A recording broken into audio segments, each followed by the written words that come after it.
Hi, my name is Olivia, and I'm going to be showing you guys my spring break cruise.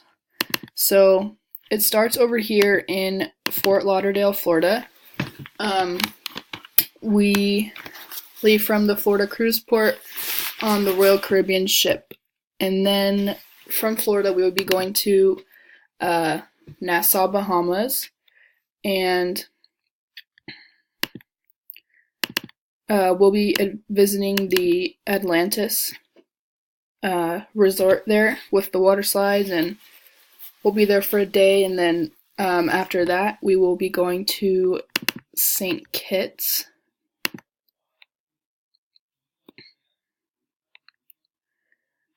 In St. Kitts, we will be visiting some private beaches and shopping around. And then from St. Kitts, we will leave and have a few sea days and then arrive in St. Thomas.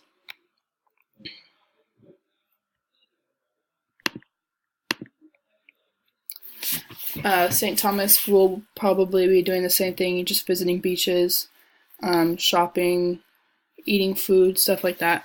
And then from St. Thomas, we will then return back to Fort Lauderdale, Florida, and fly back to California. Thank you guys. Have a great day.